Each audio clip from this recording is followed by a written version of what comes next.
Mic's on?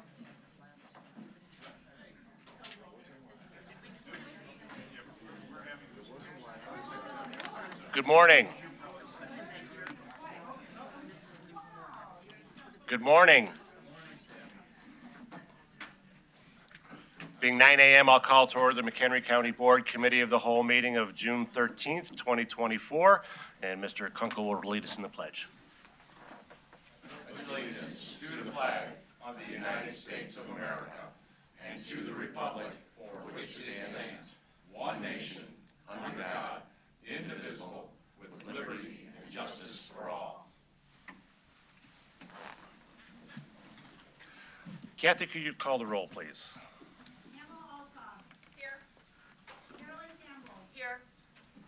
Joseph Gottemoller.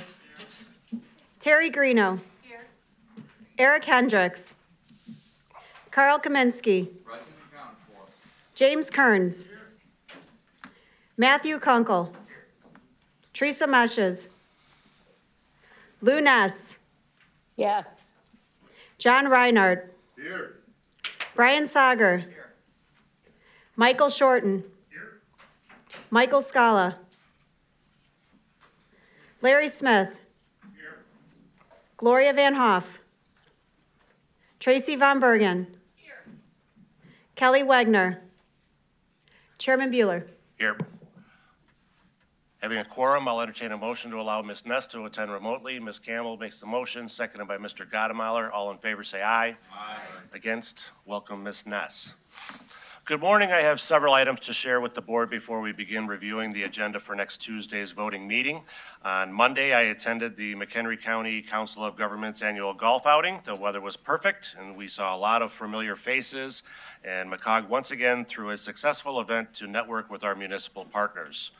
Thank you to McCog, and thank you to board members Mike Scala and Terry Greeno for coming as well. If you didn't catch it in the news over the past week, the village of Wonder Lake has the honor of being the fastest growing town in the state, according to recently released U.S. Census population estimates. The village's population grew from 3,996 people in 2020 to 4,889 in 2023. That's a 23% increase, and most of more than 1,300 municipalities in Illinois. And also with 8% growth, the village of Union came in as the 9th fastest growing municipality in Illinois. I began my State of the County address in February with the message that McHenry County has made its comeback and now it's time to thrive. Wonder Lake was one of the many examples that I cited of home growth and development coming back all over the county. This census data is very welcome and yet another optimistic sign that the good days lie ahead for us. At the May 31st County Board Chairman's meeting of the Chicago Metropolitan Agency for Planning, we got to show off our new regional training center in Cary and talk about the cooperation that made it happen. Also at this meeting, Illinois State Association of Counties Executive Director Joe McCoy praised our own Pam Altoff for chairing ISACO's Wind and Solar Facility Task Force. The group was convened to develop legislation to modify and improve state regulation during the General Assembly's recently concluded spring legislative session. I'll second what Joe said. Thank you, Pam, for your hard work. Last Friday, the Finance and Audit Committee recommended approval of the proposed MC Ride Connect program. The program will augment our groundbreaking paratransit service by partnering with PACE to allow county residents 65 and older or with disabilities to take trips using ride-sharing services at a discounted cost, subsidized through the RTA Sales Tax Fund. This program bridges a gap. While McRide is a model to follow, riders must order their trips 1 to 7 days in advance, and as everyone here knows, life comes at you fast, and sometimes you need to be somewhere now. I'm excited about this, and I felt this is something that we've needed to serve the people who fall between the cracks. The resolution approving the intergovernmental agreement with PACE is among the items we'll be reviewing today for next Tuesday's agenda. And finally, Crystal Lake Central High School has had a great past couple of weeks. On June 1st, the Tiger girls soccer team clinched their first ever IHSA state championship, and last Saturday, the Tigers baseball team clinched their first ever IHSA state championship. Staff have written proclamations honoring both teams, and we're inviting them both to come to our July meeting to accept them in person. And on that very happy note, that's all I have for you this morning. Do any members have comments this morning? Mr. Kaminsky. Good morning. Last night, I was able to attend the Johnsburg Business Association's hosting the State of the Village by Village President, Mr. Ed Hederman. He explained of where they were, where they are, where they're going are all positive things, great outlooks for the future. He noted to the McHenry County Transportation for their help on the bridge on Johnsburg Road, and also the resurfacing of Bay and Spring Grove. Made mention that it's going along good and thanked them for their good help. Looking ahead, they're proud that they're going to have approximately 40 new housing units that'll come online this fall. And going forward, he's looking forward to that we're going to be able to get the sewer line underneath the river this summer. Construction's going good within the village. Private roads have, a couple of them have come into the village, so the residents there have a safer road to drive on. As well as finished up a golf cart path. As some know, Johnsburg's a very golf cart friendly town, and with plans to put in a few more. At the same time, they recognized Mr. Keith Van, can't say his name right now, but he was the police chief now working for us in his dedicated service, as well as what we could consider the father of Johnsburg, Mr. Harry May. Throughout his career, he was honored last night. Throughout his career, he's mentored many youths in the town of Johnsburg, played a significant role in the school district there. A lot of coaching sports for the youngins, teaching them good values, as well as being one of the strong ones, getting the petition signed that made Johnsburg become an official village. Other than that, Johnsburg looks good, and this weekend the state has relaxed their rules on fishing. So on Sunday, it's a free fishing day, so kids, take your dad out and take them fishing. That's all I got. Mr. Kearns. Yes, normally I don't give member comments, but I wanted to give a shout out to a honest local business from Crystal Lake. Last Sunday, I was led astray by a little blue-eyed blonde, my granddaughter, at a birthday party to go jump in a jumpy house. And in the process, while I was in there rolling around, doing things I shouldn't be doing as a big guy in a little thing like that, and I lost my wedding band in there. Had no idea where I had lost it, but it fell off my finger. And got a call from 2 Froggy Jumps in Crystal Lake, said they found my gold wedding band, and they turned it in to me. So a shout out to Hugo and Guadalupe Aquino over there in that business for being honest and running a good business. So that's the only reason I wanted to say that, because they're just honest people. Thank you. Okay, seeing no further member comments, we'll move on to public comment. Just a reminder, public comment is your opportunity to address the board, and you will have 3 minutes to do so, at which time the light will come on in front of me in red, and if you haven't finished your comments yet, I'd ask you to summarize. First up will be Nicole Nieses.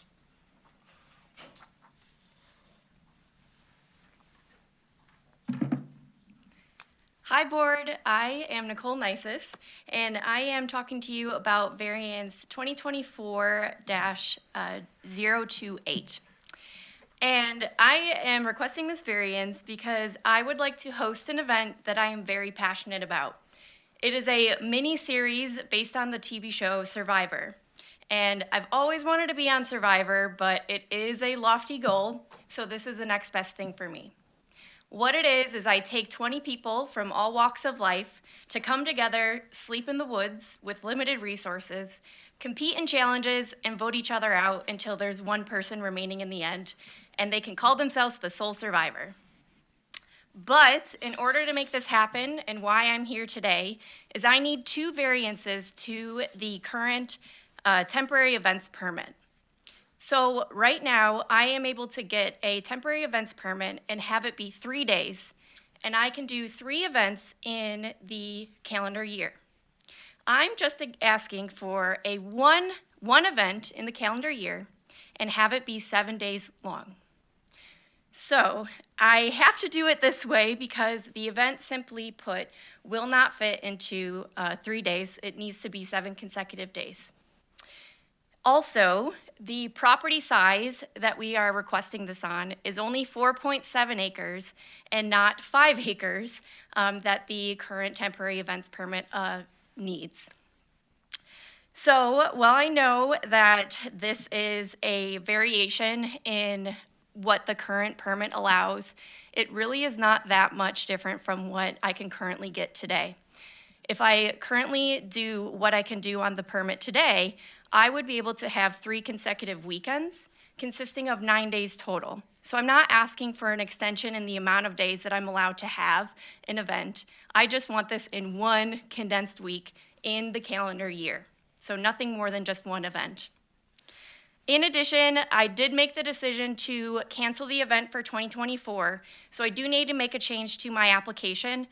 This will be for 2025 that I'm asking for. And the reason is so I can have the time needed to continue to meet with the different departments like the state and county Department of Health, the fire department, and also the county planning and development. So I've already been working with them and have spent a lot of hours and time. If I get this variance approved that you'll be voting for on Tuesday, the next step would be to actually take the steps and complete the application. So I still would need to make sure that I'm compliant with all of their regulations, and that is something that I will do. So I hope you see the value in what we're doing. This event truly is life-changing for the people involved. They get to push themselves beyond what they actually could consider themselves doing. And Summarize, please. yeah, so thank you so much, and the tribe has spoken. Thank you. Michael, do you wish to speak? No? Okay. Next would be Craig Stiegel. Is it permissible to approach the board and just hand some stuff out? Stay here, please. I could hand that out to the board. All righty. Rather than stand up here and read my epistle to you, my name is Craig Stiegel, and I'm a business owner on Ridgefield Road in McHenry County, and I define that as the west section. And as you cross the railroad tracks and turn left off of Country Club Road, I call that the east section. On the west section, the speed limit is 55 miles per hour. It's not posted. There's a sign that is an advisory sign that says 40 miles per hour. But as you cross that intersection and gun your car up to 55 miles an hour, and if it's anything like traveling to O'Hare Airport, that quickly becomes 60 to 65 miles per hour. On that stretch of road on Ridgefield West, you cross Seeger's Grain, you cross 2 intersections for residential areas, you cross Erickson's Dog Kennel, and my self-interest in this is a proposed entrance off of Ridgefield into a solar farm, a proposed 20-acre commercial development, and relocating the MAC Center, which is the soccer facility that's got numerous youthful drivers coming in and out at the harvest season at DeLong, which used to be Seeger's Grain. You've got heavy truck traffic there. If any of you would take the time to drive that section of road, you would come to the same reasonable man conclusion or woman conclusion that 55 miles an hour is not an appropriate speed limit. And I've had wonderful cooperation from Ray Beats and from Daryl in the County Highway Department to examine this issue, and they've come up with a cunning plan to put an entrance in and decommission the MAC entrance, and it is in the safety of the community to reduce the speed limit on that road. And I'll be working with the county in future endeavors to make that happen. Thank you. Thank you.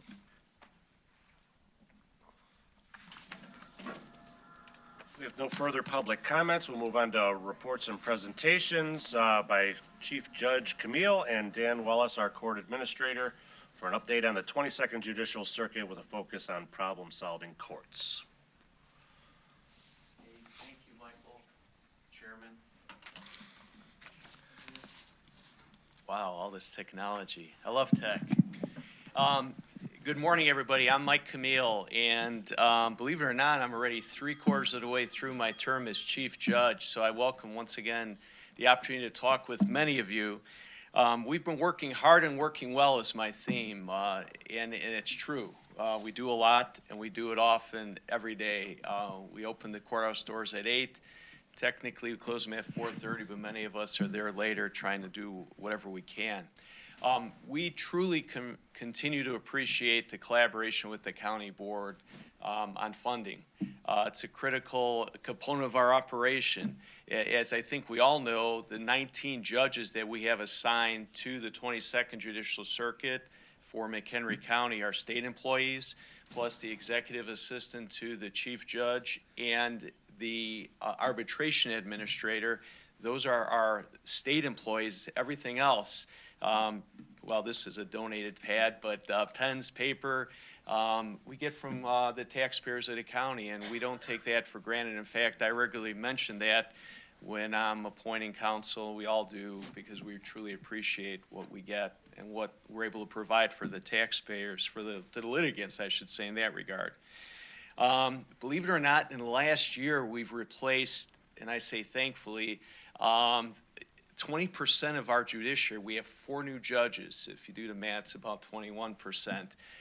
So within a year, we've had that much turnover, and I'm grateful because now we're back at full staff. We put Michael Zazadil, our latest judge, online on May 31, so we can get him to new judges school. Yes, there's a new judges school. It happened last week in Champaign, and he's excited. I think he'll do well for the county.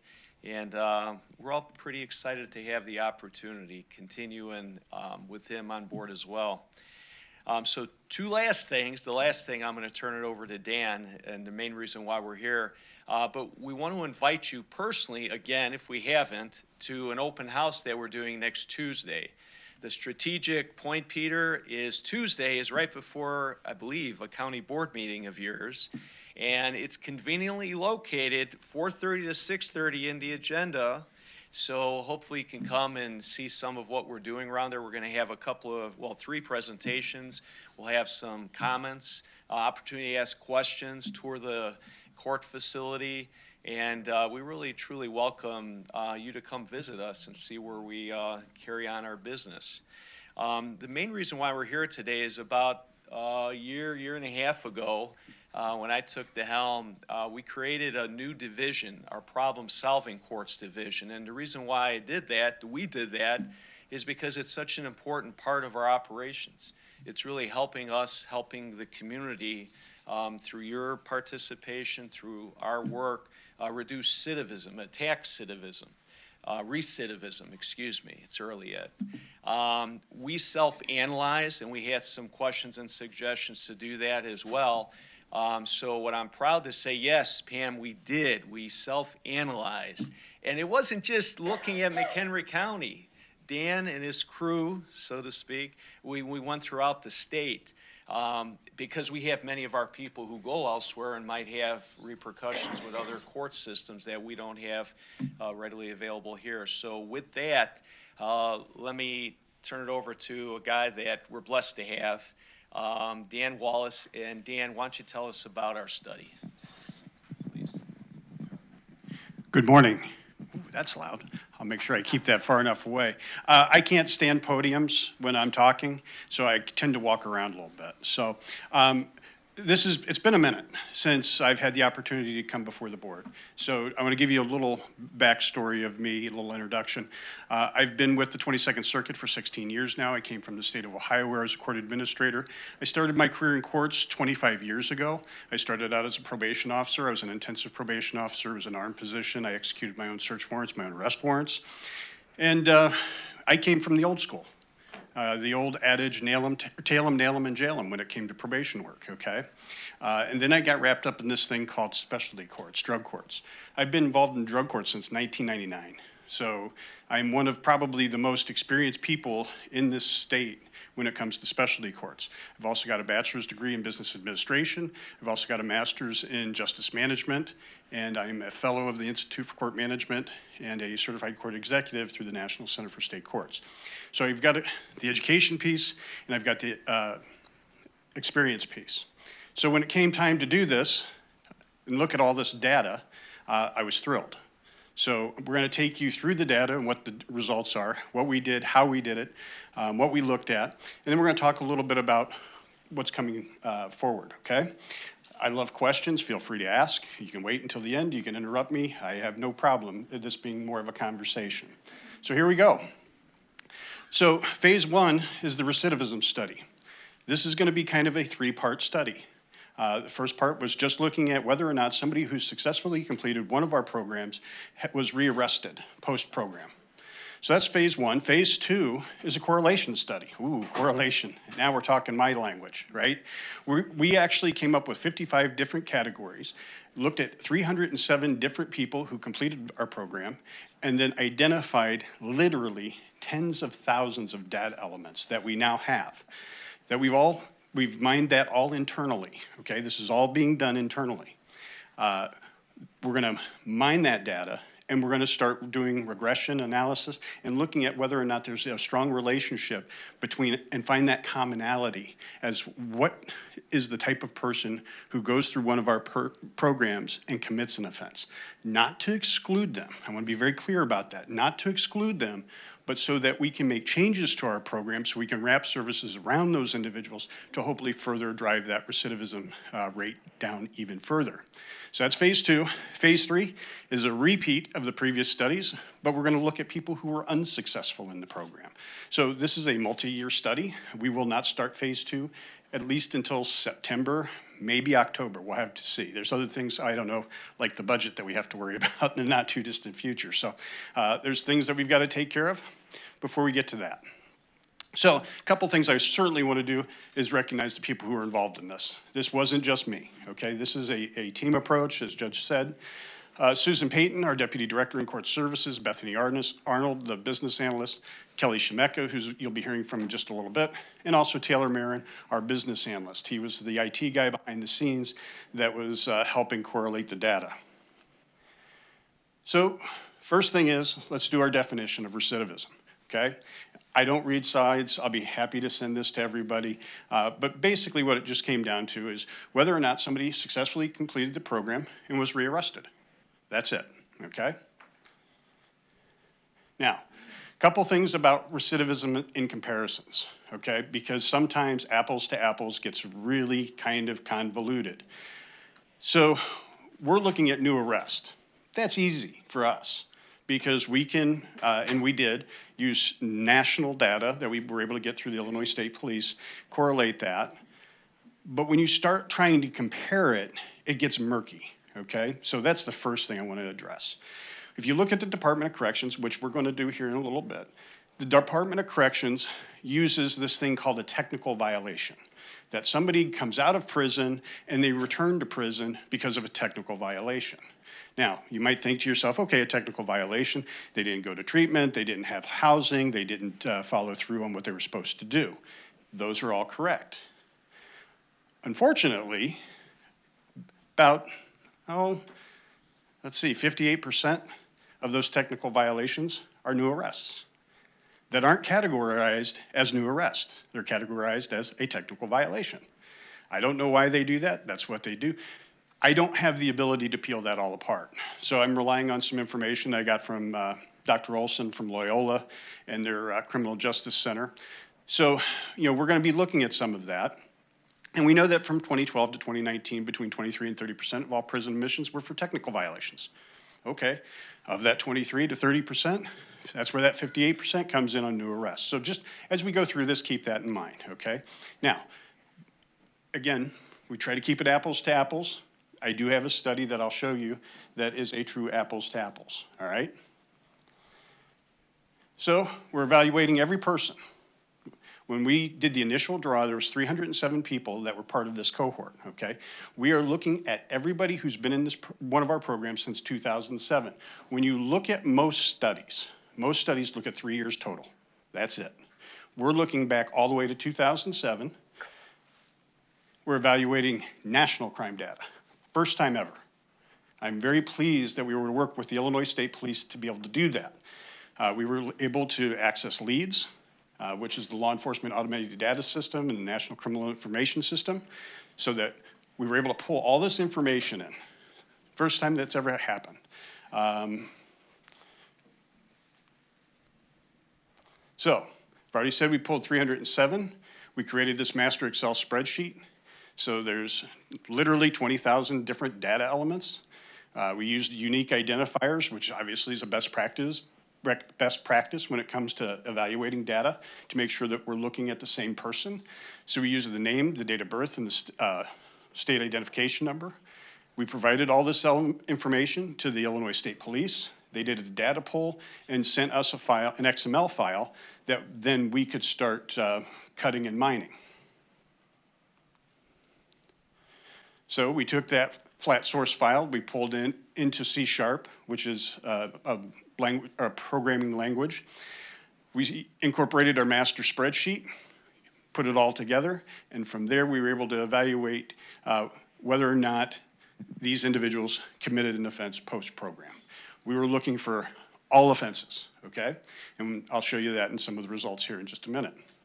The other thing that we took a look at is we wanted to know whether or not people passed away after, and what the cause of that might have been. So we worked also with our coroner's office on that. So a couple things. I present this data in 3 different ways. I do an overall, which is just that. It's a complete umbrella, everybody who went through the program, and then I break it down by program type, whether they were arrested, whether or not the offense was a felony or a misdemeanor, and also whether or not the individual came back, or when the individual committed that offense, looking at 1 year, 3 years, and 5 years. So we also look at whether or not the charge was ultimately dismissed, because that does happen, as you'll see.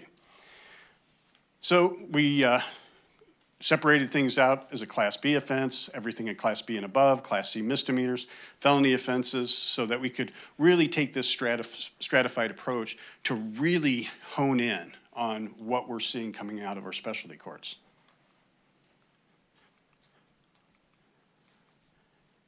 Oh, wrong button. There we go. All right, so here we go. And I'm going to move pretty quickly through these just so that you can see them. And like I said, I'll send you a copy of this. But you know, when we pulled this originally in May of 2023, we looked at 288 individuals. We provided that to the coroner's office. The coroner took a look. And unfortunately, we lost 14 people who have gone through our programs. 7 of those to overdose, 7 to other causes. So let's start talking recidivism. And here we go. So 304 individuals, overall arrest, no qualifiers. They were arrested, 34%. Okay, that's our bottom line, 34%. That's our mental health court, our drug court, and our DUI court all combined. Cases where individuals where the case was not dismissed. They were arrested and there was a disposition to that arrest. That drops to 24%. Not bad. And here's where we start looking at when the offenses occurred. And you can see right here, the vast majority of them occur in that first year post-program. That's interesting to me as somebody who looks at data. But one thing I do want you to pay close attention to is what happens as the years go by, especially about year 5. You'll identify a trend that quite honestly was surprising to me. This is a look at what type of offenses were committed. So if you look at anything that was a Class B misdemeanor or above, so that would be your traffic-related offenses, there were 70 of them. Well, guess what? We can all get traffic-related offenses, so we decided let's peel some of that stuff out, and it drops down to 53. Okay, that's pretty significant. So some of those offenses don't rise to the level of what I would call terribly serious. So now let's start looking just at drug court. Now, drug court, when we designed the drug court program back in 2012, I was sitting with a group of individuals, and I was having a very spirited debate over who should come into drug court and, who's the ideal drug court candidate. And after going around probably for about a half an hour, I finally leaned forward and I said, the ideal candidate for drug court, it's really quite simple. It's the person that nobody wants to deal with. The person that's easier just to kick off to prison because they've been there before, more than likely. They're kind of a pain. They failed at treatment. They failed in the court system. They failed in probation. Let's just not deal with them. Let's just incarcerate them and be done. That's the ideal drug court candidate. It's still the ideal drug court candidate. So our recidivism rate, you'll see here, overall rearrest, no qualifiers. So this is anybody who was arrested, 48%. Not ideal. Not ideal by any stretch, okay? I'd like to see that lower, but let's start cutting it up. Here's individuals where they were arrested and the case wasn't dismissed. All of a sudden, you're down to 35%. It's a little different. Still like to see it lower. When do the offenses occur? Well, still in that first year. So we're seeing that trend, but you also see that once you get beyond 5 years post-program, there's very little recidivism. Smallest, and that's not just looking at year 5, that's 5 years and beyond. So going back to 2009, that's a pretty healthy length of time. So that was very impressive. Class Bs and above, 41, drops to 35 when you only look at Class 4 felonies and above, when you compare that. Mental health court. I have a soft spot for mental health court, I'll be honest. It was the first program that we had here it started back in 2007. Nobody asked to have a mental health illness. It's the same as nobody asked to have cancer.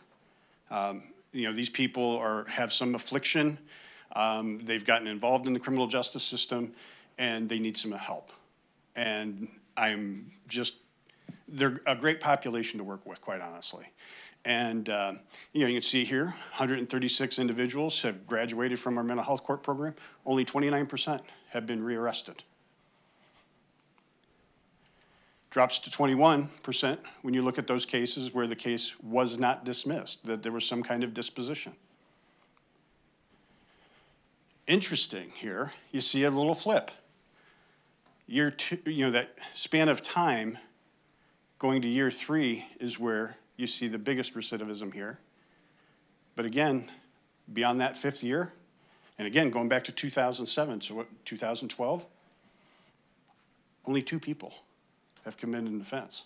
That's just incredible to me. This was interesting.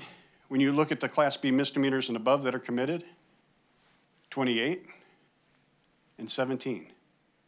Largest difference right there on the mental health side. You can see, so they're committing more of the misdemeanor-related offenses than the felony offenses. DUI court. DUI court is our most recent court. It went live in 2018? 19. 49 people have graduated. Only 5% have committed a new offense. And I'll tell you right now, none of them have recommitted to DUI. When you look at the caseload, the ones that have a disposition, drops to 4%. So that's interesting. And because it's so new, the recidivism is all in year 1, so not surprising. So let's talk a little bit about cost and benefit, and we'll do some comparisons here. But let's first talk about, yes, ma'am. I love that. Should I be on my speaker? Okay. Do I press it? Okay, I'm on. Was there a control group? We simply looked at everybody who's graduated from the program. Right, but is there a control group to compare the numbers of people who were not in the program? No. Okay. That's something when we start looking at post-program and people who are unsuccessful, we'll try to match that up. So that'll Okay. be year 3. Because, well, you're still talking post-program. I'm thinking, you know, to pull a pool. Oh, a you mean similar like pool from of court people services? who were not Yeah. in the, yes. Yeah, Can we no. can we get that? Because that's important. Oh, we could. I'll have to talk to Seth Krause about that and how we do that, and because it would be a random poll that we'd have Yeah. to do. Because there's you know, a correlation, but then there's causality. And Mm-hmm. if you don't have a control group, you have no causality in the, okay, thank you. Nope, absolutely, thank you. So some of the purposes of incarceration, okay? I've already told you a little bit about my backstory. I'm also gonna tell you that when I first got involved in these specialty courts, I thought they were ridiculous. I thought it was absurd, okay? Keep in mind, we're going back 25 years. There was no data, there was no research on these things. Quite honestly, we in the probation world referred to it as a hug-a-thug program, okay? And I say that not to be funny. I say that because I was wrong, flat out wrong. I had the opportunity to do a presentation at the new judges orientation last week in Champaign, and I was telling them about this. My first drug court client, I will never forget, okay? She was a young lady. She was addicted to opiates. She was forging prescriptions, and she, well, to be perfectly blunt, she was property of an outlaw motorcycle gang, and you know exactly what that means, okay? Family unit was completely fractured. She had lost custody of her children and just not very healthy. And so I got to start working with her. And over the course of 18 months, 2 transformations took place, hers and mine. When she graduated the program, she had been healthy, or she was healthy. She had been clean from using any drugs for almost 2 years. The family unit had been restored. She had a relationship with her parents once again, and also had custody of her children. When she graduated the program, I am not ashamed to stand here and say that I cried. And I mean I cried, tears coming down my face, okay? So over the last 25 years, my entire mindset with these programs has changed. Not only do they work, in my humble opinion, they're one of the best options a court has. Number 2, they save lives. Bottom line. That doesn't mean that people get a pass. So people need to be incarcerated. Sometimes it's for retribution. Sometimes it's incapacitation. They just simply cannot get along in society, and they need to be removed from society. Absolutely, those people need to be removed. Deterrence, if you look at the research, not really there, okay? If you look at reformation and also rehabilitation, we're going to talk about that here in just a minute, and you can see what you're getting for that. So here's a study. This is the apples to apples study that I was talking about. This is from the U.S. Department of Justice. They did a 9-year study and follow-up, followed almost 2 million inmates who were released. And you'll see that 68% of those released prisoners were rearrested within 3 years. So there's your 3 years, 68%. That's interesting. 68%. 79 within 6 years, and 83% in 9 years. Well, direct comparison, people who were arrested, no qualifiers, all programs since the beginning of 2008, or I think our first graduation was in 2009, our rearrest rate is 34%. Ma'am. Well, it is, but it's not a direct comparison because they're not McHenry County residents. So, I mean, is it a control group? Yes. I would rather use my own so our drug court is 48%. So it's still higher than I'd like to see it, but it's still better. 29% for mental health group. And this is, again, this was a published study out of the U.S. Department of Justice. Here's your incarceration rate since 1925, and you'll see in about 1972 things start to change. Anybody care to guess why in 1972? Yes, ma'am. Drugs. The war on drugs. Okay, and here's where I get into trouble. Sorry, Judge Camille. I'm going to ask a question. Did we or did we not win the war on drugs? Yes or no? No. Does anybody recall what the stated goal of the war on drugs was? Nobody. The stated goal of the war on drugs was to incarcerate the end user. It wasn't about changing behavior. It was not cognitive behavioral modalities. It was about incarcerating people. We did. A lot. Overwhelmingly. We spent literally hundreds of billions of dollars to incarcerate people. And we did it really well, and we changed nothing. So, here's the Illinois Department of Corrections. We talked a little bit about their recidivism and how they calculated it. Between 2007 and 2018, 41 and 38%, respectively. They're only looking at 3 years. They don't include, they use technical violations, which I've already discussed with you. So, it isn't an apples to apples comparison, but it's still not terribly different when you look at the overall. Or I'm sorry, it is different when you look at the overall. And I want to talk budget real quick. $1.3 billion went to the Department of Corrections to serve almost 49,000 inmates to the tune of $26,000 a year to incarcerate one person. Okay? 2014, their financial statement, and let me qualify this a little bit. When I looked at the budgets for 2014, I did total number of individuals served, total budget, divided it out. That's how I came to that. Well, then they do these financial statements, which I looked at, and they do an average population, a daily population calculation. Well, you know, an average is an average. You know, I was trying to look at a total, so it's just a different way, but I figured it's worth bringing up. You know, they're saying it's 22,655. Well, in 2020, that jumps to 57,000 a year. My calculation. According to theirs, it's 34,000.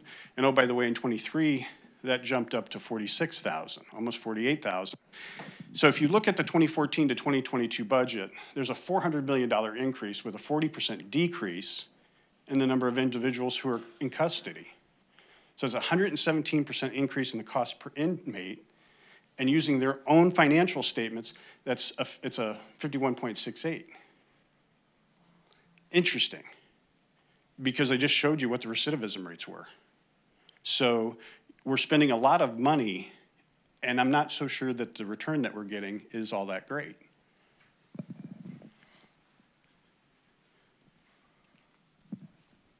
So let's talk about special projects. 34%, 24% when cases aren't dismissed, and there's your breakdown in drug court, mental health court, and DUI court. Looking at the entire budget for the special projects, all of the costs associated with probation that's involved, employee benefits, drug testing, that wraps up to $1.48 million. Okay, we served 120 clients in fiscal year 2023. That's $11,901 per client. Interesting.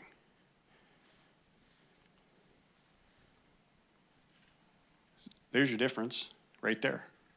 2023 IDOC budget, their financial statement compared to ours, using their numbers. So their published numbers, not mine, not fun with numbers, no statistics, a difference of almost $35,000 per year.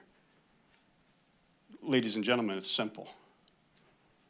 We do it better, and we do it cheaper. And there it is.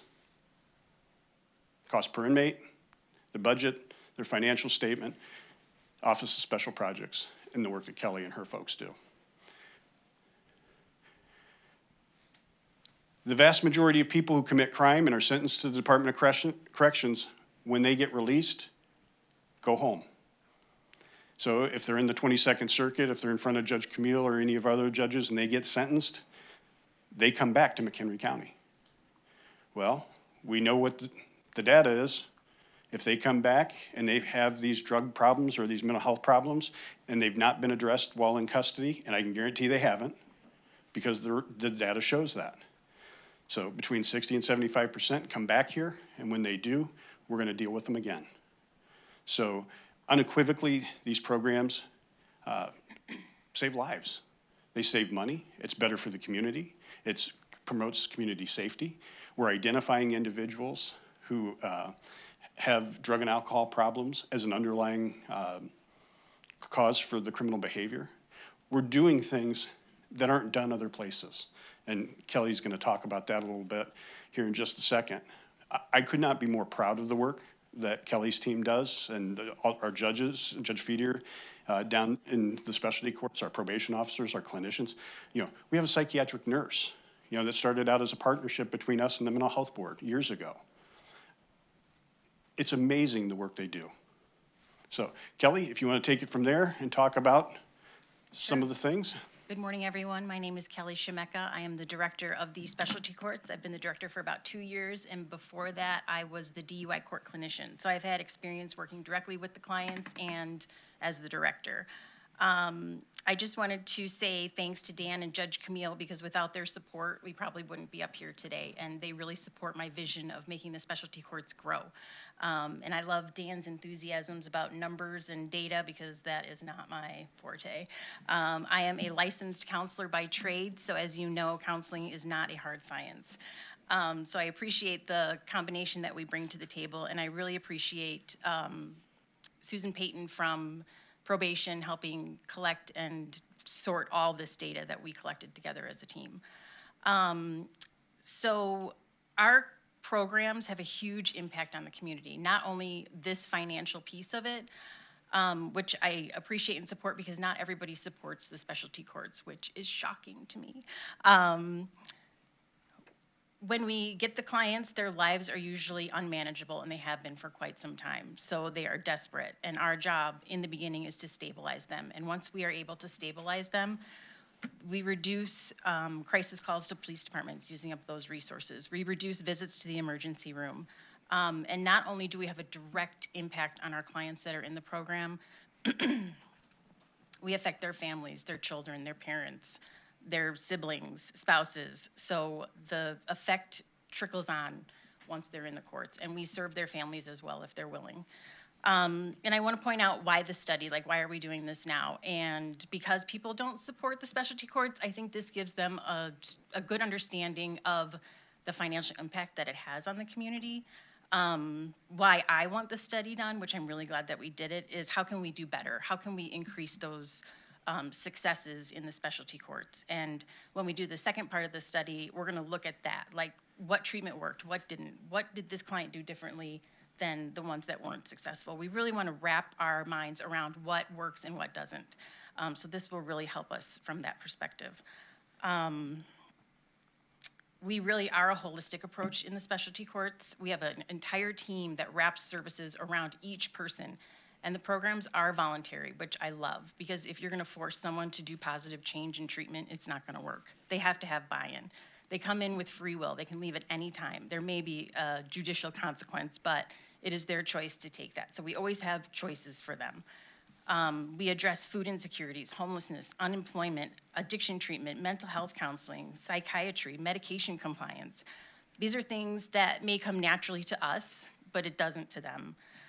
I can think of, some of you were at the most recent graduation for drug court, and by far the most touching ceremony. Excellent speeches, just really touching. And I want to point out, Judge Feedier got choked up, which I have never seen in my 5 years in the specialty courts. And when I went home that day, I sat there and I was like, wow, that was like really powerful. And I had to think, like, what was so different about it? It's the fact that I think it showed the participants that they mattered. We hear you. We hear your struggles. We are there for you. And it matters. We take that heaviness home with us sometimes. It's just inevitable. And we are so proud for them to move on successfully. And we always say, when you graduate, you can come back. We are here. The team is here. Reach out. If you're struggling, come back. We'll support you. We've had a recent graduate. She graduated from drug court probably about 4 or 5 years ago. Her significant other died of an overdose.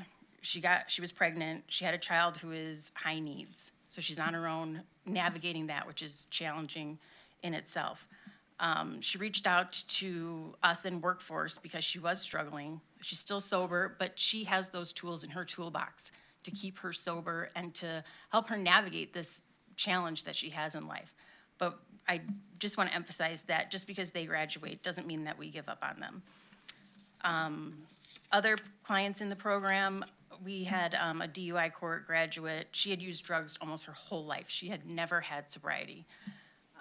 So in our program, she did really well. And I remember her saying she signed her 8-year-old son up for art classes. And she's like, I would have never done that because I wasn't sober. I couldn't take him. So like, that's how it affects other people in the community. So really what we do is important. I kind of forgot to move the slides. So again, graduation, please come. It is a life-changing experience. And then this is kind of the breakdown of what the Office of the Special Projects is. We're over at 400 Russell Court, which is right behind the Treasurer's office. And we have definitely outgrown our space. There is not a nook or cranny that doesn't have something or someone in it. So we have interns stacked up on each other, but there's so many people that want the experience to do what we do, so it's hard to turn them away. So we just make do. So I'm the director, and everybody underneath me reports to me. And part of my vision, which we'll get to the grants that we have applied for, is to bring on a clinical supervisor, because it's very challenging for me to meet the needs of the director role while supervising my clinicians and case managers, meeting the needs of 115 clients, going to court 3 days a week. It's just a lot. So I really want someone who can focus on making sure that our clinicians are using best practices, doing what's best and ethically right for the clients, and making sure they have the support to navigate these high-risk, high-need clients, because it can be very challenging and emotionally taxing. So just to make sure that the team stays on top. So like I said, the space, one of the grants we applied for a DUI court clinician, so that would give us 2. The problem we have with DUI court is everybody moves through it at their own pace, which is true for drug court and mental health court. We really want them to be ready and stable and to move out into the community. So we had a waiting list, and we can't let other people in until people graduate. So the challenge that brings is if they're still using while they're on the wait list, that poses a risk to the community. If they're not using, which we would hope, but that will affect treatment. So we really need to get them off that list and into the program. So here are the opportunities that we have applied for. We applied for a transformational grant through the Community Foundation, and this would give us an employment specialist. Right now, we work very closely with workforce, but we want to bring someone in-house who can work specifically with our clients and their needs. We have been working really closely with workforce for the past 2 years, I would say, and I feel like it was really the missing piece that we were missing. Because some of these people have never had jobs. They've never gone on a job interview. They've never had a resume. And they sit down and give them all those resources that they need. They practice with them. I know some of you volunteer at the Step Forward workshop, where we get together and we build their confidence. How are they going to answer the question when their criminal history comes back and they have a felony? We teach them that. Like, everything is addressed, and we want them to have a career, not a job. We want them to stay. So if we tell them to get a job, they're going to go get a job that they hate, then they're going to start missing work, then they're going to get fired, and they're back at square one. And what does that do for their morale? It just sinks it. So we're hoping to get that one, which would bring us an employment specialist. We applied for the Illinois Department of Transportation, a grant for the DUI court clinician, and some additional training would be included in that grant. The one I'm really hoping that we get is the SAMHSA grant, Substance Abuse and Mental Health Service Administration.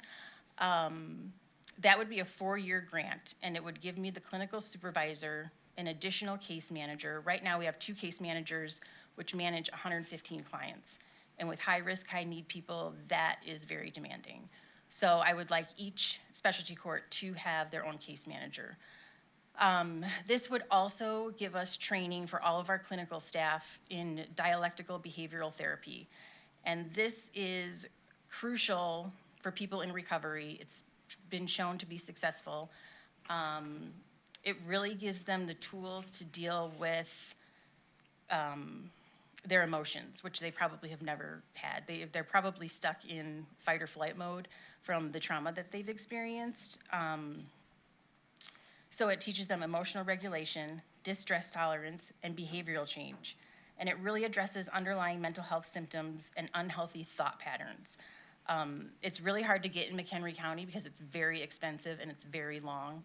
So this grant would allow all of us to be trained and offer it in-house, which would be life-changing for our people. And then we are also applied for the assisted outpatient treatment. And this one is a little different.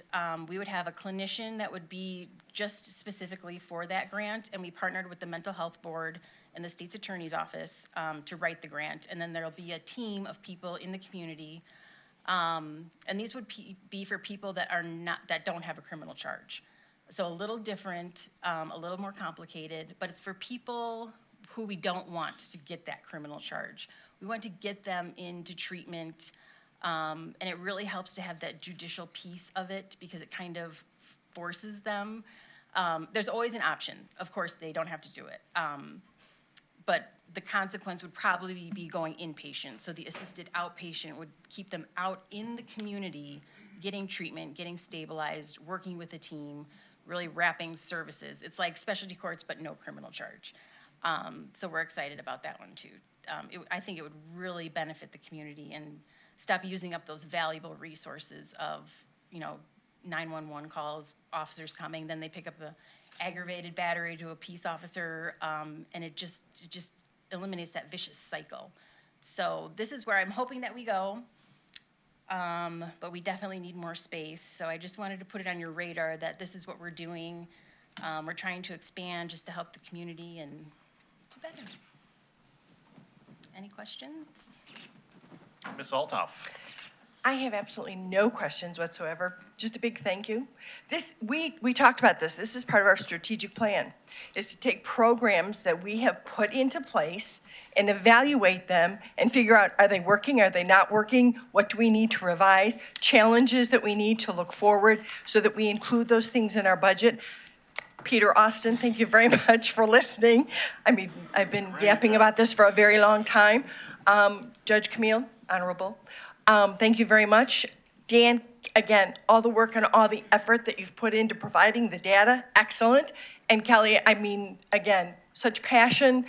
I think this is one of the things we do extraordinarily well. And so I'm glad, it took a little while. I know it took a long time, but these are the kinds of pieces of information that we as a board can take out into the community and say, this is where your tax dollars go. This is what we do for you. This is the safety of our community. This is the health and welfare of our community. This was spectacular. And again, I thank you, Peter. I know I've been yapping about this for 4 years. We need to continue this in other programs and evaluate them and make sure that our taxpayers are getting what they need and what they deserve for their money. Thank you very much. Thank you. Mr. Sager. Thank you, Chairman. I agree. I don't think there's much more that we can say, but thank you so much, and kudos to each and every one of you who work so hard in this particular area, because it truly is a very strong, positive, constructive approach to what we all talk about as significant social problems that are being dealt with more and more today in our society. I do have a question, and it may be unfair at this stage of the game, but can you give me some indication in the programs themselves, what percentage of the time is in group training sessions, and what percentage might be in personal counseling sessions? For the clients? Yes. Almost all of our clients do MRT, that's mandatory, which is moral recognition therapy. And that is more addressing the criminal thinking, why you do what you do, how your behavior affects others, getting them to volunteer and realize giving back is rewarding. So everybody does that. That is a work at your own pace, so they could, you know, if they really work hard, they could finish it in probably 4 months. Some of them, it takes a year. So they have their own workbook that they work on. They do intensive outpatient treatment, majority of them, which we outsource to Rosecrance or Gateway. And that's usually 3 hours a day, 3 to 4 days a week. And then they step down to aftercare, which would probably be 1 hour a week.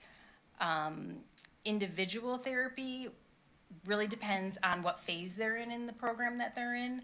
So when they first come into the program, it's very intense, and we tell them it's overwhelming, we're gonna keep you busy, we're really trying to get to know you, your needs, and get you stabilized. So they meet with their clinician at least once a week in the beginning phases. The better they do and the longer they're in the program, the less frequently they have to come in. But let's say they have a relapse, which is expected. Then we would probably see them a little more frequently till they get stabilized again, rework their treatment plan. So it really depends on the individual and how much of a need there is. But it's very largely associated with personal individual counseling. Correct. Okay, thank you very much. Thank you, Chairman. Ms. Van Hoff? Yes, thank all of you for being here. I really appreciate that. Judge Camille, Kelly, Dan, especially thank you for emphasizing that in the long run, this is saving us money. And we didn't win the war on drugs. We lost it, we know that. And we spend a lot of money incarcerating people, and we can be using that money to, for training, rehabilitation, and this program is amazing. So thank you so much. Especially like you mentioned, the transformation that occurred not only with the client, but with yourself, because that shows that you have the passion injected into this program. So thank you, thank you, thank you. Thank you. Ms. Meshes? Thank you. I am very supportive of, this, of the drug courts, especially courts. I mean, all of them, not just drug court, obviously. I'm wondering, what are our rates of both dropout rates and expulsion rates for? I'd have to email those to you. I don't know them offhand, but I can look. Okay, thanks. We do keep track of that. Okay, thank you. Okay, thank you. I'd like to thank Judge Camille, Dan, and Kelly for your presentation. I saw a version of this a month or so ago and immediately thought that we need to get this in front of the board, the great successes that we're having. I think a lot of times we hear about the prison system and rehabilitation, and it's clearly not happening, and we're making it happen right here in McHenry County outside of the corrections system and saving money and making this the safest community in the state, and you're all to be commended for your hard work, State's Attorney's Office as well. So thank you so much. Thank you very much.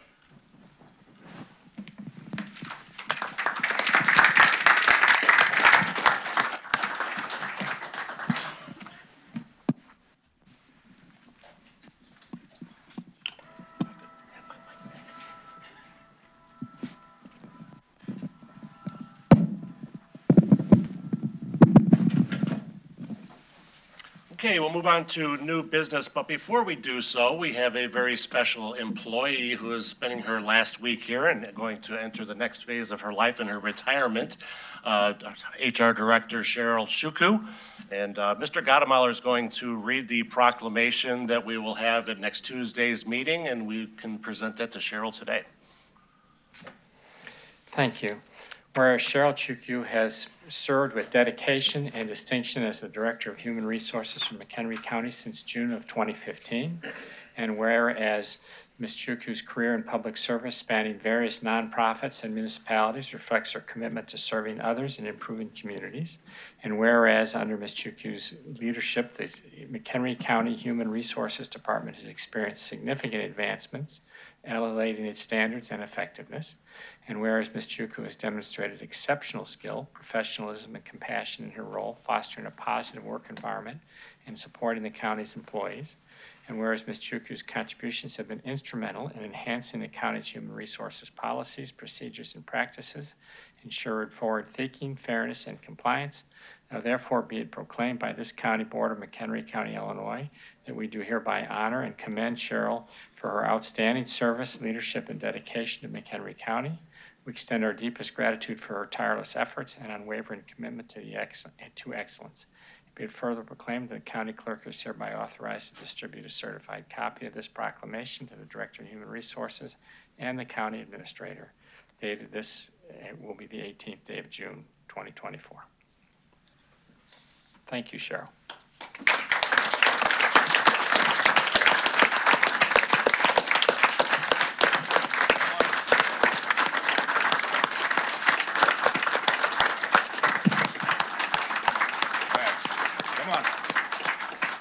I got to say a few words.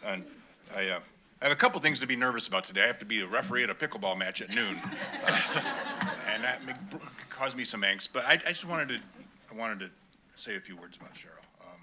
You know, as you go through your professional life, there are people you come across that make you better, and Cheryl it's definitely one of those. I'm absolutely fortunate to have worked alongside her now for a better part of 10 years, and she's certainly helped me and helped all of us. Cheryl's tough. She's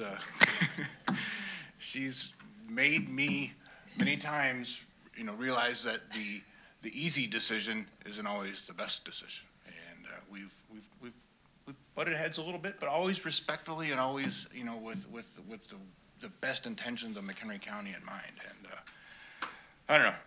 This is going to be a tough transition, but I'm confident in our staff back there, and I know Suzanne is ready to jump right in and continue to build on the work that Cheryl's been working on.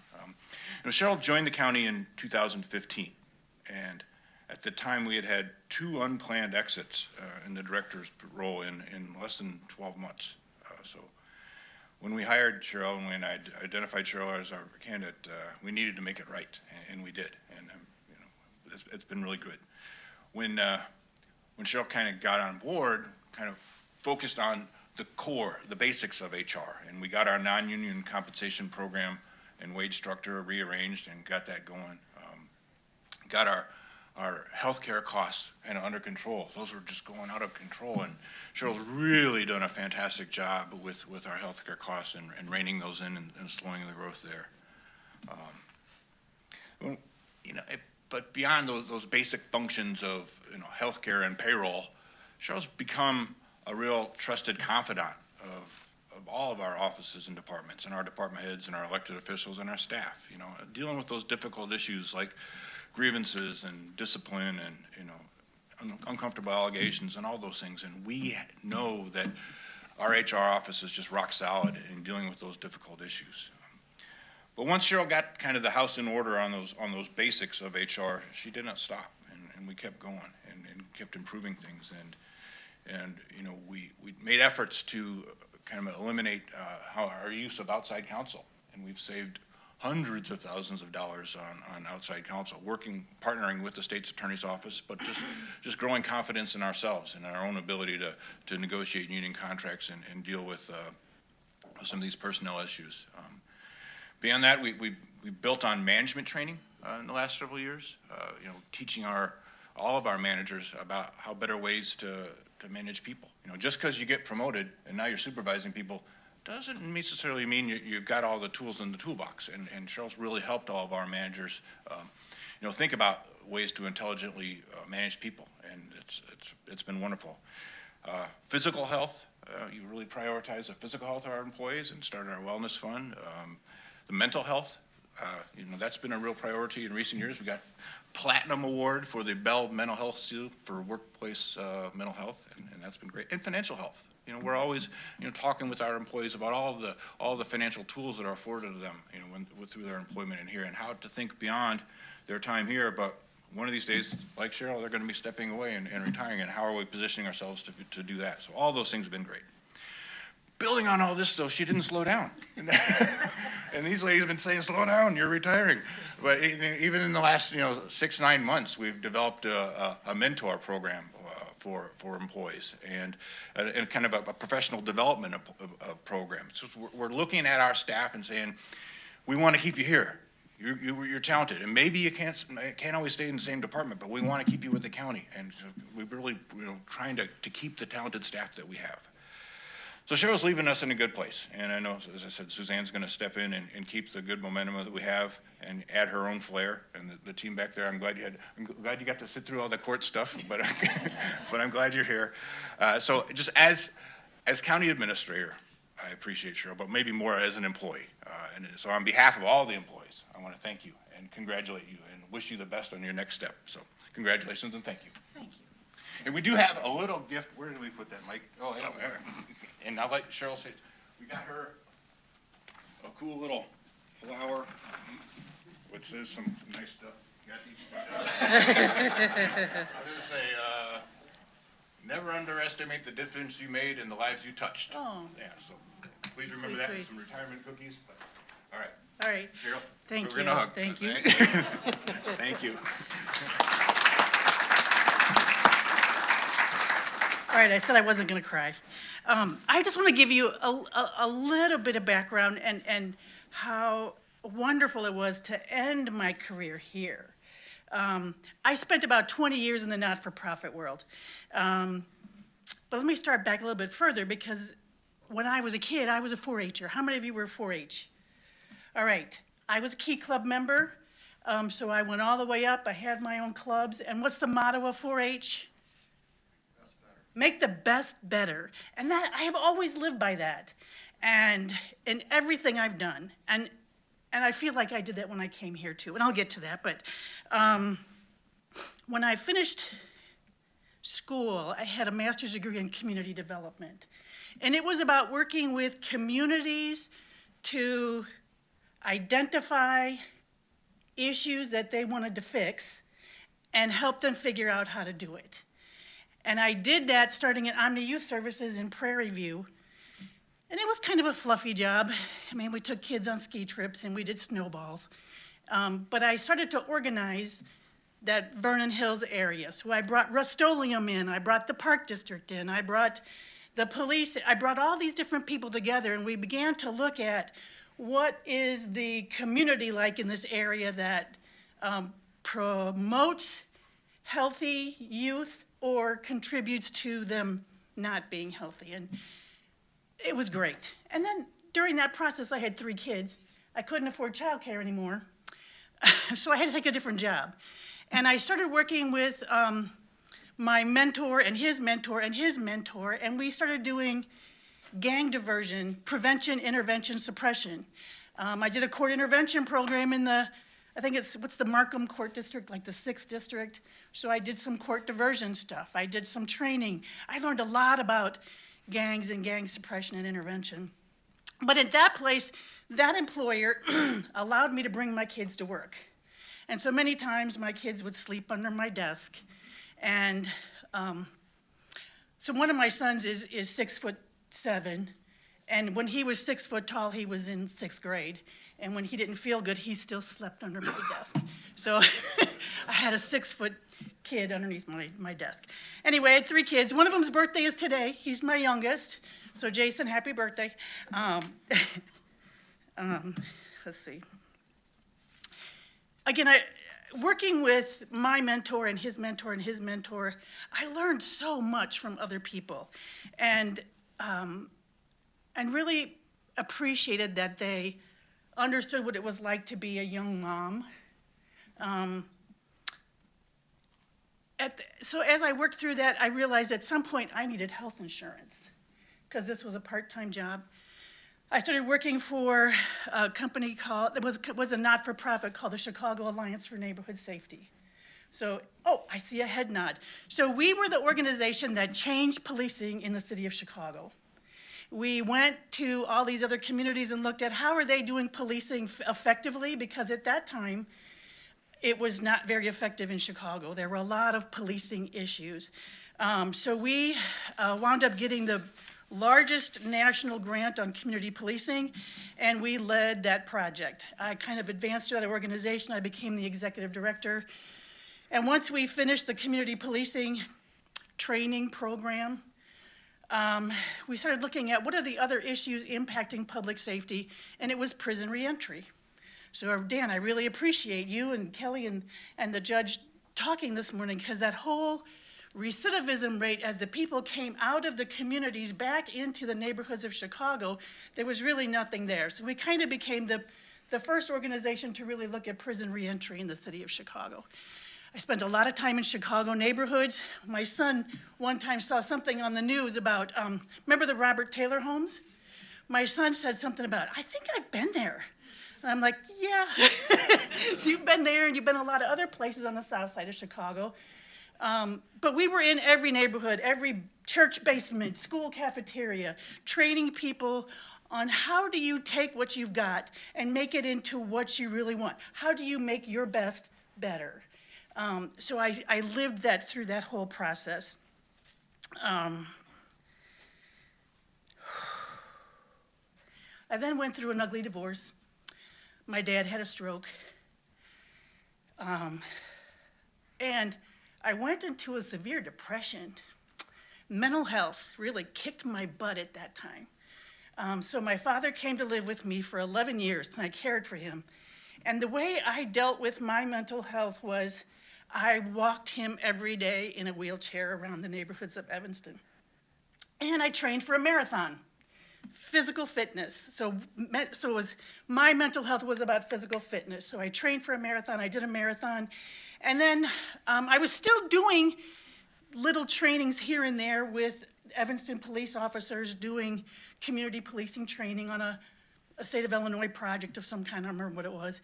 The chief of police from Evanston said, Cheryl, come be our HR person. He goes, you understand police. You understand what we need. You understand what we're looking for. Come be our HR person.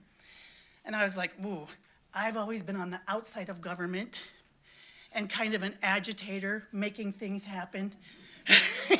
Can I go inside?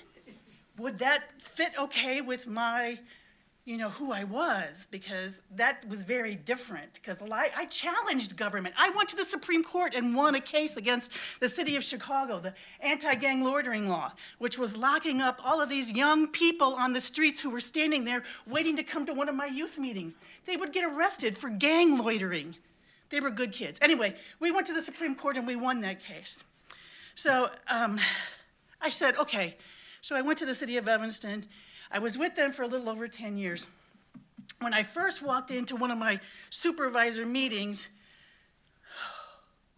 he was the director of the health department at the time. I remember who he was. I won't say his name. But during the meeting, he said something about, it's good enough for government work. I was brand new. This was the first time I got my chain yanked by my boss. And I stood up and I said, you know what, I'm new here, and I really don't like that. I hope I never hear that again. And I did get my chain yanked, but I got the message out because I never heard it again. I've never heard it since I've been here. I've never heard anybody say, good enough for government work. And that makes me proud that that was never said here. So I'm leaving on a high note that nobody has said that here. I stayed in Evanston for a long time until a new city manager came in, and he appointed a new assistant city manager, and I was directed, stop talking to employees. Because we were identifying issues, and they didn't like that I was identifying issues. In fact, there were a couple of high-level investigations that I did, which we had some high-level people in the city of Evanston who were found guilty. And that's when they said, stop talking to those people. Well, I don't know if you watched on the news, a couple years ago, the city of Evanston was on national news because they failed to listen to all those young women who were lifeguards on the beach. I don't know if you remember that, a couple years ago. And I know there were Evanston employees who said, Cheryl, if you had been here, that would have never happened. I said, you're right, because I would have talked to employees. Let's see.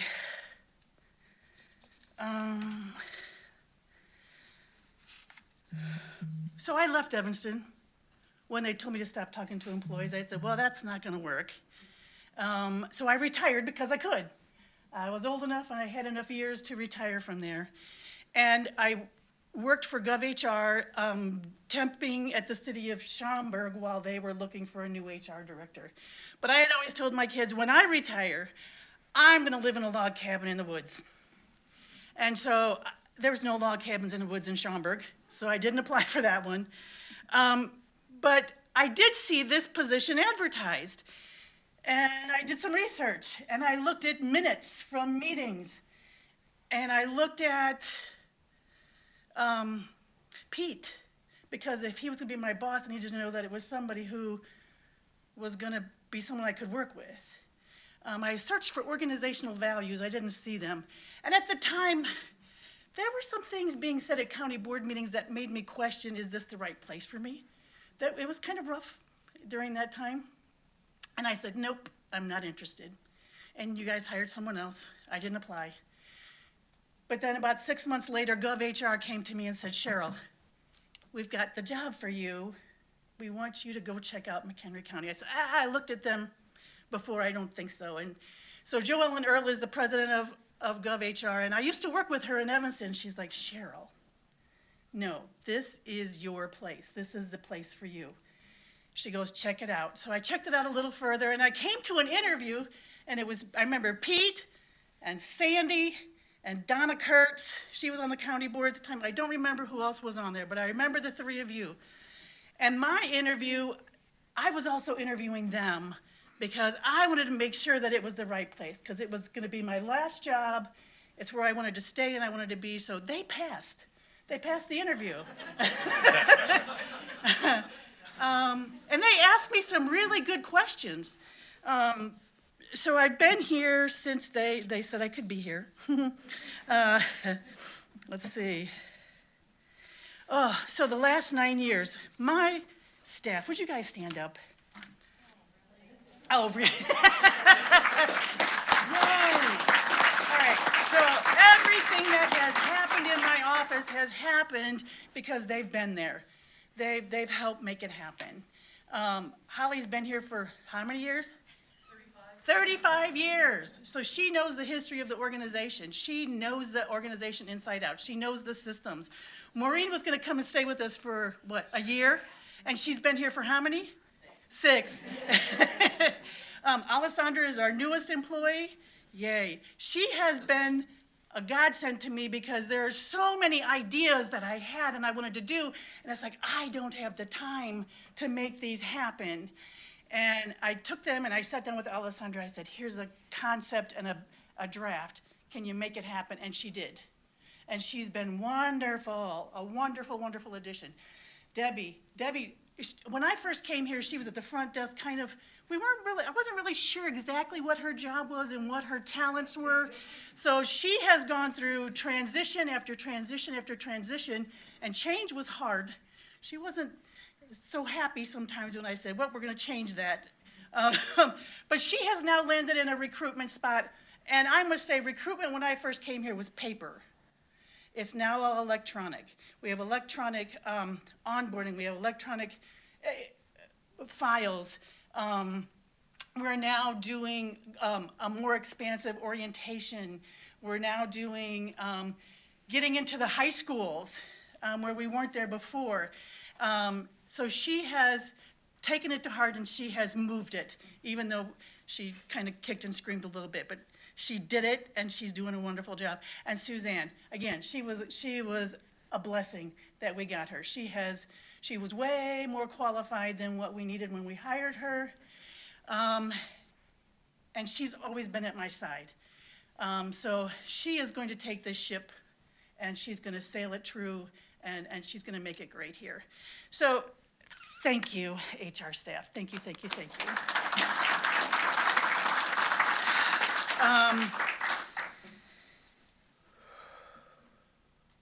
So I am retiring on a high note. And I have to say, again, Pete, again, I had to do my research because if he was going to say don't talk to employees, it wasn't going to be a match.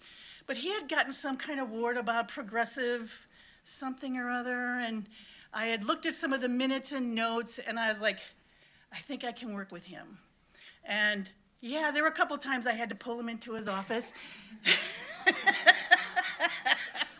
And I'd say, you know what, that, and he would rethink things. And so it was wonderful because he and I could debate things and not always agree, but it always came out for the best decision. So I really appreciate that work because I love that. I love being able to come up with what's the best option. And I don't always know the best. But I do know tomorrow's my last day. And from here, I'm ready. So it's been, 20 years in the not-for-profit and 20 years in public service. But I met somebody 4 years ago. Now I'm gonna cry. Jack, I met Jack 4 years ago at the beginning of COVID, and he was very, very special. And so he's a Wisconsinite. So I'm gonna move up to Wisconsin and spend the rest of my life up in Wisconsin. And we have 3 dogs and 2 cats, and we plan on doing some traveling. And we were both competitive disco dancers. So we love to dance and we love music, and Madison's the perfect place for that. So I am leaving on a high note, and I want to thank everybody who has helped contribute that. And so thank you for listening to me.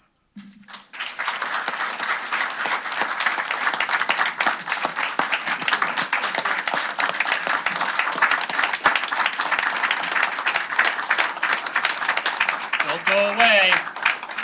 Don't go away. Come back.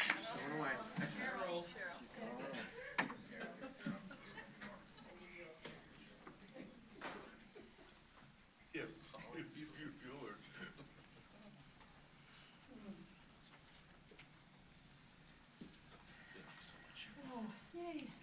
Beautiful. Thank you. Thank you, everyone. Okay. All right, Pete, Sandy, Donna, can you guys come up here too? You've been a significant part of my whole life here. Oh. Well, there's so many of you, like Dan. Oh my gosh. Oh, yep. Oh. All right, everybody, please say cheese. Cheese. Thank you so much. Thank you.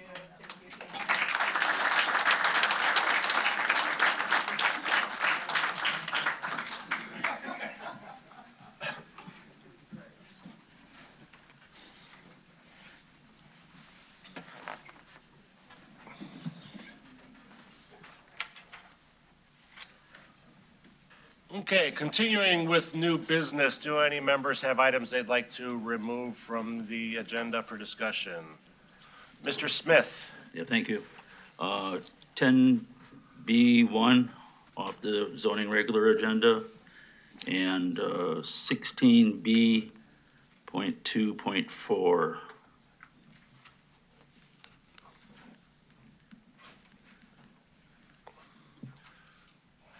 Mr. Sager?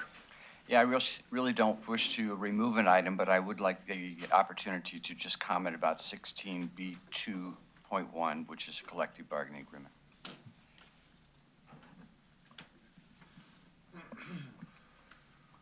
Ms. Greeno? I would like to comment about 9A.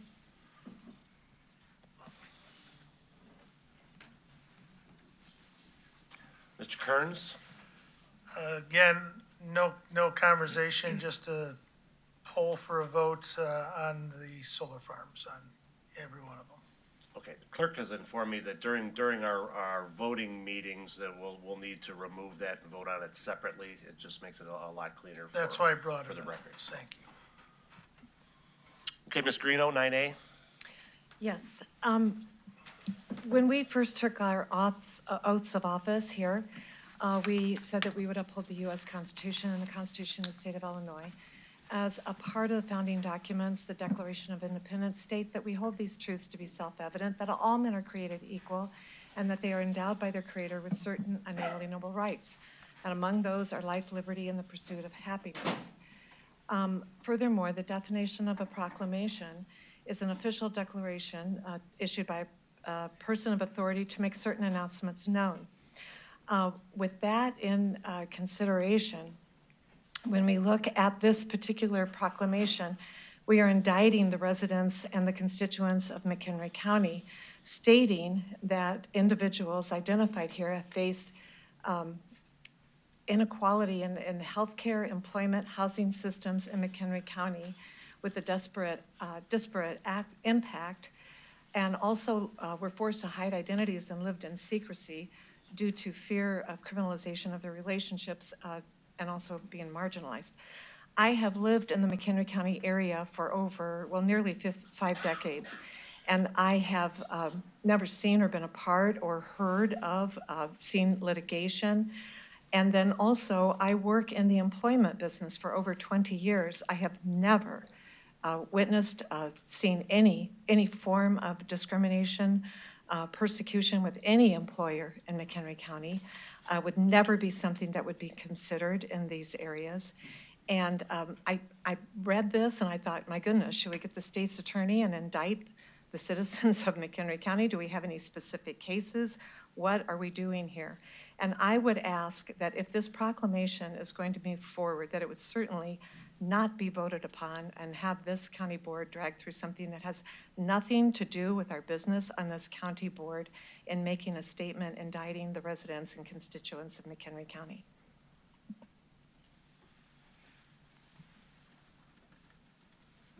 Ms. Meshes? Just because we don't see it doesn't mean it's not happening. So I myself have had quite a change in mind since I was from the time I could remember thinking until this moment of what's acceptable social behavior and who can we be around and who should be allowed to do what.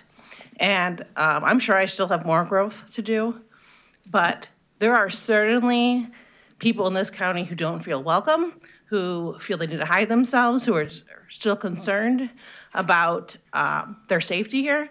I'm not going to out them publicly, so I won't say their names, but I hear stories weekly of people in our county, mostly teenagers, who are afraid to be their true selves. And maybe they will also evolve over time and not be what they are at 15 or 16 or 23 in 10 years. But where they are right now, they don't necessarily feel safe.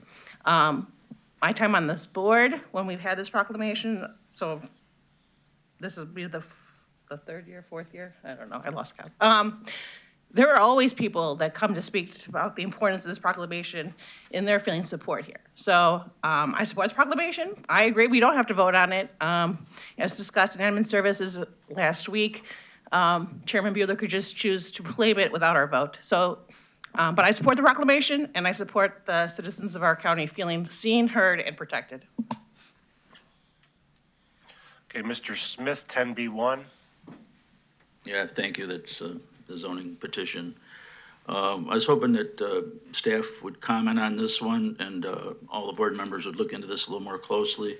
While it seems like it's a good idea, there are a couple of subdivisions near this property, and there's been some neighbors with concern. So I did speak with Renee earlier. Oh, there she is. I'm here. Right okay. If staff would just sort of comment, let the full board know a little bit more about this particular petition. Thank you. Sure. So this event came to our attention last year because the applicant, I believe they have done this event 2 years, and they weren't aware that they needed the temporary use permit to conduct the event. Last year, we got a lot of complaints from the neighbors. There were just a lot of people on the property. There was a lot of noise and concern and questions about what was going on. So we reached out to the applicant and explained to them that if they do this event in the future, they would need to get the temporary use permit. So they came in and applied for that permit. If you'll recall, we recently changed the rules on these kinds of events and require a minimum 5-acre lot size. So right off the bat, they were 4.7, so they knew they needed a variation for that. We've always allowed these events for only 3 consecutive days. They need to host the event for a week. It needs to be a week-long event for them. So with those variations, that was the first obstacle, pun intended, to going through the process. So we started the variation process at that time. The hearing officer heard the case. There were about 7, I think, neighbors that came and spoke in opposition to the variations. We've received a couple of letters from neighbors as well, because this parcel or lot is located in an old, like 1960s A1 subdivision that's still unincorporated, but everything around it is the city of McHenry. So it is a very populated area that they're proposing this. So the hearing officer then found that the standards for variation were met for the minimum lot size for going from 4.7 to 5 acres, that was fine, and recommended approval of that variation, but has recommended denial of increasing the length of the event, and stating that they did not meet the standards for that. So the way this ordinance, this is another tricky one. So the way this one is coming to you, the ordinance will be coming to you, is both variations are written in the positive.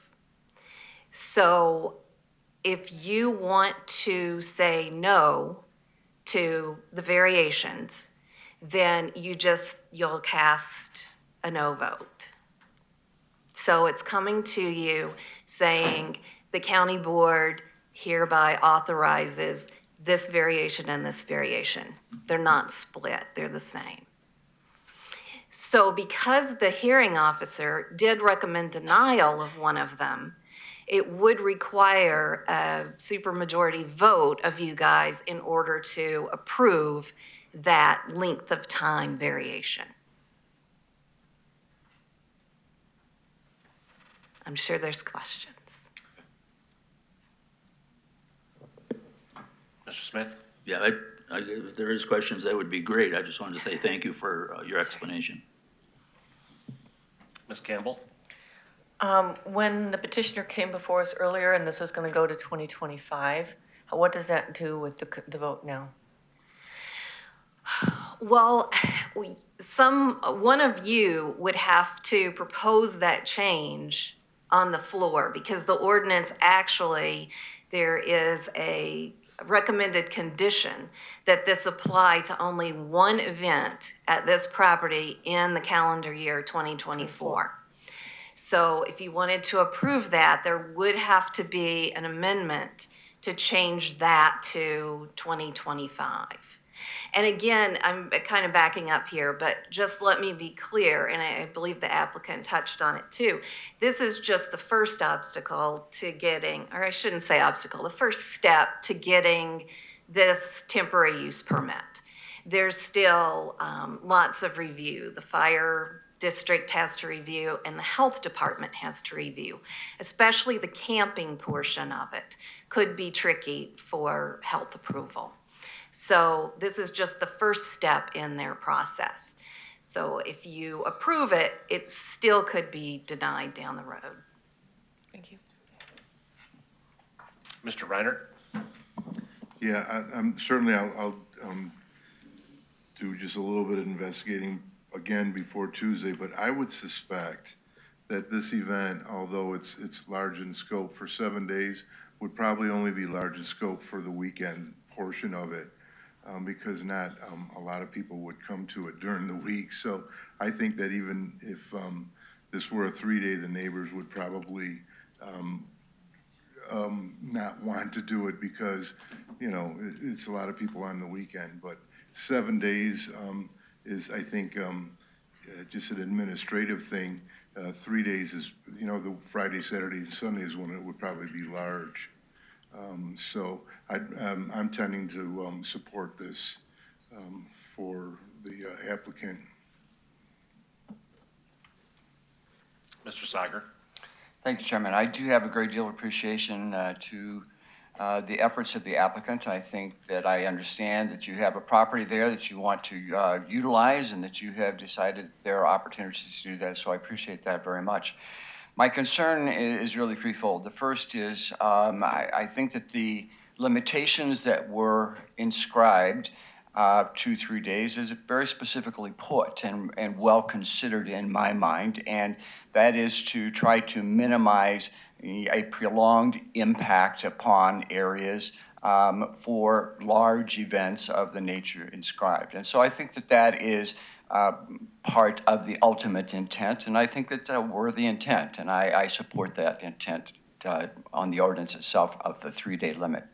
The second concern that I have is the fact that I would presume, and perhaps this is wrong, and you can correct me, but it's not just going to be the 7 days as requested, but there's going to be setup, and then there's going to be cleanup or tear down after that. And so as with fairs, for example, or any other large event of that nature, there is a time there that has to be extended beyond the event itself. So that is a concern. The final concern that I have is, with all due respect to Ms. Nice's, when you indicated there would be a lot of work and a lot of conversations, you didn't mention the neighbors. And that really bothers me, because I have heard from the neighbors and I understand their concerns.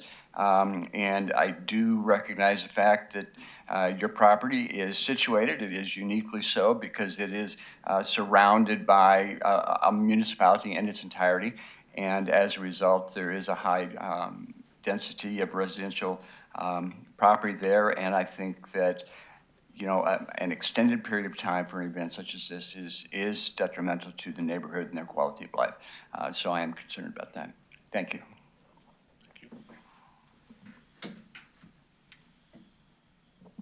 Mr. Sager, 16B21. And Chairman, I appreciate the opportunity just to comment on this. I'm very supportive of the item that is on the table. But I do just want to say thank you to Cheryl, to the chief, to Sandy. Anytime we go through collective bargaining agreements, it is always a challenge. And I know that we go into those with the full knowledge and understanding that a true negotiation is going to have both parties leaving with some things that they really appreciate in their new contract and some things that they are not quite as satisfied with in the new product. But I think that's the nature of a good agreement, if you will. It is always a challenge when we are dealing with essential workers in particular. Not that all workers aren't essential, but I think as we look at public safety in the area, it is somewhat difficult because there's leverage there in that very condition. And I do want to just say I commend you all. I thank you all for the exceptional work that you've done to bring this contract before us. And it's something I think that we can all be proud of due to the fine work that you all have done. So thank you very much.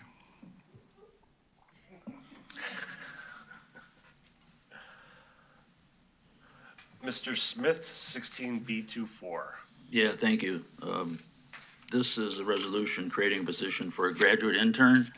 I voted no for this at the committee. I don't see that this is something that we need to jump into, and I don't feel that it warrants an emergency appropriation.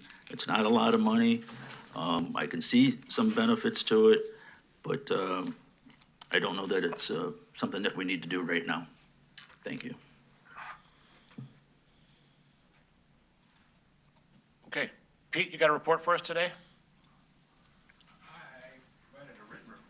Well, a written report, so it's all there. Again, thanks for everybody who contributed. If you have any questions on anything you read, please let me know.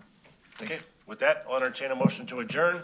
Mr. Scala makes the motion, seconded by Ms. Meshes. All in favor, say aye. Aye.